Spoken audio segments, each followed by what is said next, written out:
Welcome to another edition of ClearTalk. I'm Brad Dempsey, and again, I'm very pleased to be joined by Joel Harris. How are you doing today, Joel? I'm doing great. This is a great day. It is. It is a great day. We have an interesting topic, one that causes a lot of controversy. It's come up in our company. It comes up in every customer implementation. The dreaded time billing. Now, I think there's a lot of misconceptions about time billing and why we do it, and a lot of people just immediately think, you're time billing because you don't trust me. It's a matter of trust. And that's not really it at all, is it? Well, how do you address that? Well, I start with my own personal experience. Remember, when I graduated with my engineering degree and I went to work as an eager beaver civil engineer. And the first day I showed up, they showed me my time bill sheet. And I wondered, what in the world? I'm a professional. I'm working on a salary. I'm giving you 80 hours a week of my time. What world do you want me to track my time? And I didn't understand that the company made decisions based on the time that I was allocating to projects and how I was making it. So I can tell you, this is not new. I'm not a young chicken anymore. This was 40 years ago that I faced the same dilemma in my own brain: as why is my manager looking over my shoulder, my time bill? And I discovered my manager was not looking over my time bill. They were actually trying to make decisions about bandwidth and capacity and how we were allocating corporate decisions that ultimately impacted me.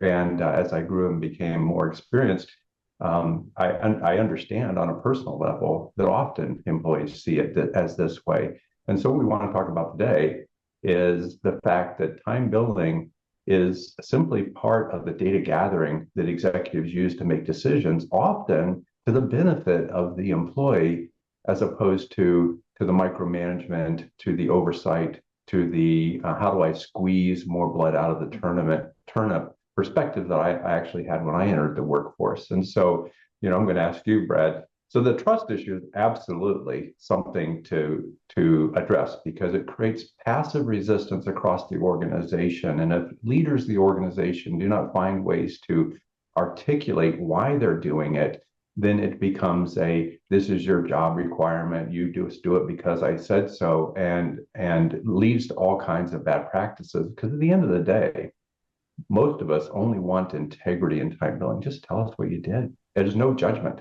This is not about making judgments.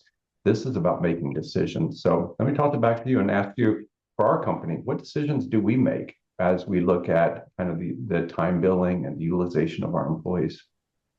Well, that's a great question, because it dovetails into what we talk about when we're talking about labor cost as well. So number one, I think one of the most important aspects of time billing is you've got to deal with true burdened labor cost, because that's where the value of time billing really reveals itself. And I'll give you two examples. Okay, so one example has to do with profitability, not only of the company, but even at the customer level and at the project level. If I want to understand what it truly costs us to implement Q360, I need to track all of the time associated with that implementation, and I need to understand the true cost of that. That feeds back to our estimating process. It leads back to the way we set our prices. It leads back to the way we measure our performance as a company and our performance in our sales and implementations. Another example I'll give you is more of an administrative example, and we actually did this. We had our staff accountant track all of her time doing payroll and benefits. And by understanding the true cost of creating payroll and benefits, we were able to make a much better assessment about whether or not we should outsource those services and whether or not it made sense to us financially. None of these things had anything to do with not trusting the people doing the work, and everything to do with us having the data to make much better decisions. Mm-hmm. Yeah. Now, you've obviously worked very much in the integration space as well as with Solutions 360 for a while. Maybe you talk a little bit about some of the resistance you've seen and maybe how you overcame some of that in the integration space. I agree. A very specific example springs to mind. I was working, running an integration company, and one of my general managers came from the school of thought that said salary workers could only time bill up to 40 hours.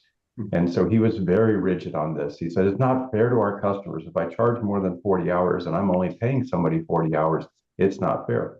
And I said, well, I disagree with you, and I'm asking you to log all the time to projects, because just because I'm giving away free labor doesn't mean that the projects don't cost more. So we went round and round on this, and one day he showed up in with a personnel request for an extra project manager, and we're salaried in our organization.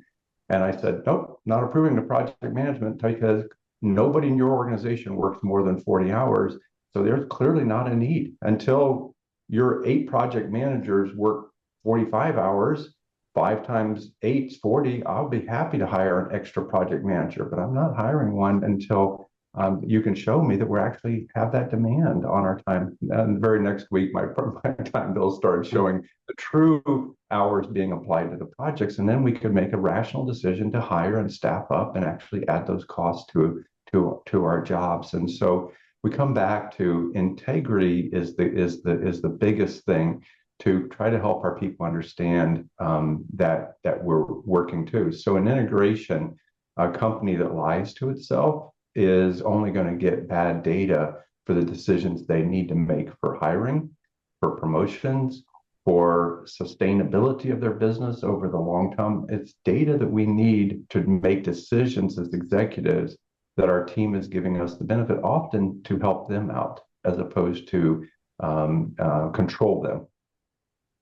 That's a great point, because a lot of people think because you're not paying for those hours above 40, they don't affect the profitability, when in actual fact, it is the true cost. I mean, if you're paying people hourly, that's what it would cost you to do the job. And you need to understand those numbers to be able to set your prices correctly and understand your true margins. Can you imagine an organization that said they capped it at 40 and then worked their people to death? Because project managers, design engineers, and project engineers are usually very dedicated to a project success, and they're going to work day and night in order to deliver that. And you as an owner being blind to that and not recognizing the contribution they're making and the value they're adding to their organization, it is a morale killer in an organization when owners cannot recognize the amount of extra effort that is going into the work they're doing. And they just come up and they add, well, it's just one more project. Why are you being, why can't you get this done? And we actually introduce a victim mindset to our own organization by not recognizing the valuable contribution, because we haven't enforced the discipline around time billing practices. Great.